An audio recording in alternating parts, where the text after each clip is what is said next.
Muy buenas, yo soy Álvaro, esto es Colectopía y hoy voy a enseñarte este producto que vale $25.000. Dentro vídeo. Bueno, qué mejor manera de estrenar este canal que enseñaros este producto, que es uno de los más épicos que tengo en mi colección. Es una caja de Pokémon base set primera edición. Se puede identificar que es primera edición por este mensaje que aparece aquí, básicamente pone primera edición. Y bueno, no quería simplemente enseñaros este producto, sino contaros un poco su historia. En esencia, este es el producto que salió concretamente en España, es la primera edición, y estas cajas eran las que repartían, por ejemplo, a los kioscos. Nosotros íbamos a los kioscos y nos daban un sobre de esta caja. Los sobres, pues no recuerdo ahora mismo cuánto costaban, pero me imagino que costarían 200 pesetas, algo así. Evidentemente esto ha envejecido muy bien, ahora vale mucho más.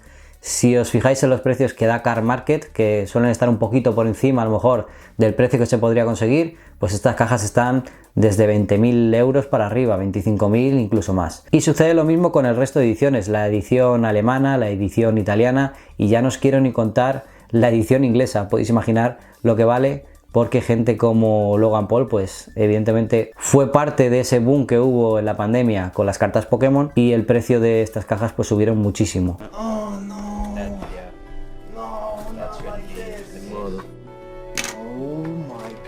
Oh my god, bro.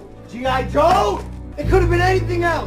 En España, en concreto en nuestro mercado o en el mercado hispano, estas cajas realmente quedan poquitas. Incluso ha habido aperturas de estas cajas para vídeos que se han hecho bastante viral. Por ejemplo, el Rubius ha abierto una caja de estas, concretamente una de primera edición, y además le salió el famoso Charizard.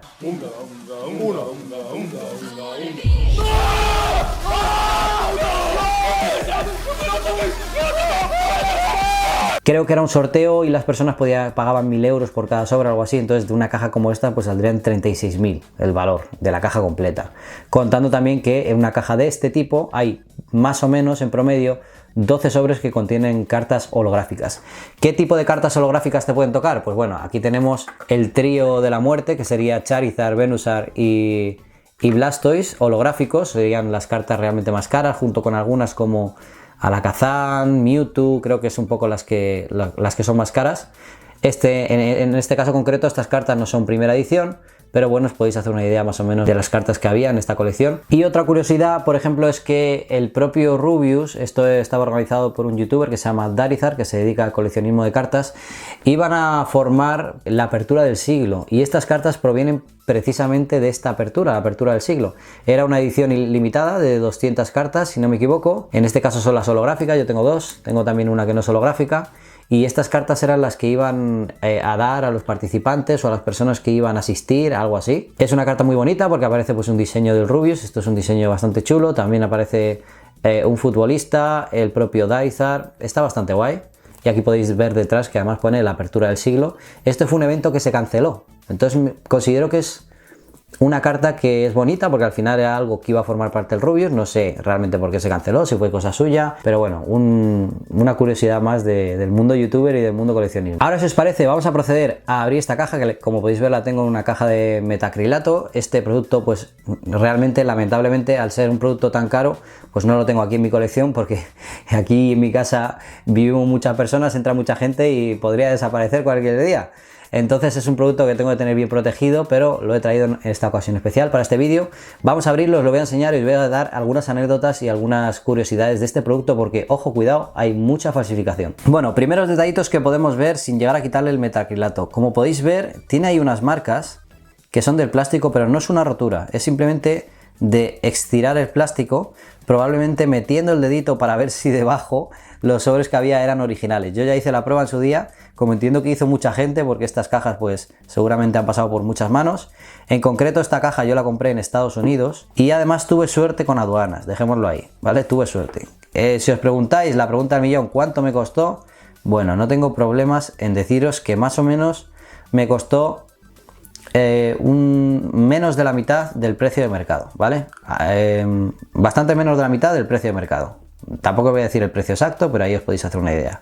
Y esta era la caja, que como podéis ver aquí abajo, esta caja en concreto tiene los sellos de Wizard of the Coast tanto por arriba como por abajo. Hay unas cajas que son Shadowless, creo que son las cajas Shadowless, que fueron las primeras de todas en salir, que no tienen este sello de Wizard of the Coast. Aquí podéis ver incluso en el sellado, podéis ver ahí la inscripción, los números, el código del producto, y aquí podéis ver también, pues en España, por ejemplo, pues estaban en esta edición, o sea, esto en concreto se estaba imprimiendo en Bélgica. Vamos a abrir la caja para que la veáis por dentro.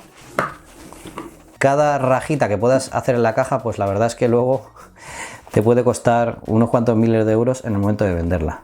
Como podéis ver, el sellado está muy bien, tiene alguna marquita, algún agujerito ahí, estos eran muy típicos. En principio no pasa nada, no hay ningún problema, el sellado está totalmente completo. Y esto, como os digo, es lo típico de hacer así, para con una linternita intentar ver si los sobres que había eran los originales. Es decir, en este caso concreto, los sobres deberían llevar el símbolo de primera edición. Esta caja es original. Normalmente las falsificaciones más malas, básicamente sería que esta caja se ha reimpreso, se imprime la caja. Si os fijáis en internet y buscáis cajas falsas, lo vais a poder ver. O por ejemplo en Vinted he visto cajas de imitación, o en Etsy sobre todo. En estas zonas de aquí, estos dibujos, este background así, se nota muchísimo aquí. Aparte, evidentemente, en los colores, que son peores, pero aquí se nota mucho, la verdad. Y luego, pues, en el peso también, puedes pesar la caja para más o menos saberlo. Y las elaboraciones, las falsificaciones de mayor calidad, consisten en utilizar una caja que sí es original, ponerle encima unos cuantos sobres que sean originales, por si hacen esta prueba, de bajar y comprobar, y el resto de sobres, pues que sean falsificaciones, ¿vale? Eso también sucede. Todo depende del nivel de elaboración de la falsificación, pero normalmente es complicado porque tienes que hacer eso y además tienes que conseguir que te hagan un precinto, un termosellado con el logo de Wizards, que el logo de Wizards se identifique bien que es el original, y todo eso ya al final son más complicaciones. Entonces normalmente las falsificaciones suelen pasar con las cajas a doblez que no tienen este sellado y es más complicado. La verdad es que estoy prácticamente, nunca lo sabes hasta que realmente la abres, pero por el origen del vendedor, que era una gran tienda, y por, mirad, aquí tiene otro agujerito pequeñito, y por todas las pruebas que he hecho, estoy prácticamente al 100% seguro de que es un producto original. Una reliquia, la verdad, es algo que en principio pues tengo y que no he comprado simplemente para especular, para intentar vender más caro, aunque uno nunca sabe si el día de mañana las cosas se ponen mal, pero en principio es un producto que yo quiero mantener porque a mí Pokémon me pilló muy justito. Yo realmente viví la primera generación, luego ya empecé a ser un poquito más mayor, ya tenía 11, 12 años y me empecé a interesar por otras cosas, ya sabéis.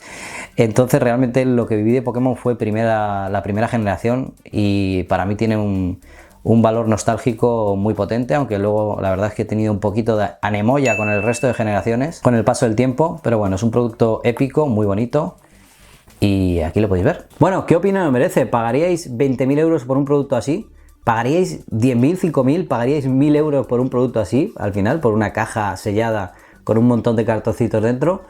Ya sabéis, esto es oferta y demanda. Realmente quien compra este producto es porque lo puede pagar y porque representa algo para él. Hay personas que gastan millones de euros en un cuadro, en alfombras, y en este caso en concreto, pues yo creo que realmente si mucha gente está de acuerdo en que esto tiene ese valor, pues hay que pagarlo y es lo que hay. Evidentemente no es un producto para todo el mundo. Sí que es cierto que creo que incluso aunque Pokémon se pase de moda y no tenga el boom que tiene actualmente, después de tantos años en barbecho, que no ha crecido tanto, creo que estos productos en concreto son de los productos que el precio menos se va a resentir, va a seguir manteniendo su valor. Y la verdad me siento muy orgulloso de tener este producto en mi colección. Y ahora os digo, ¿os gustaría que trajese más cosas de este tipo? Porque fijaos que tengo aquí un armario y tengo un montón de cosas que podría enseñaros, también de Pokémon primera generación y posteriores, y puedo traeros vídeos muy épicos que seguro que os gustan mucho. ¿Qué os parece? ¿Queréis verlo? Pues nada, suscribiros, darle al like, comentad qué os gustaría ver de esta colección. Ya se puede ver alguna cosa, tengo muchas más.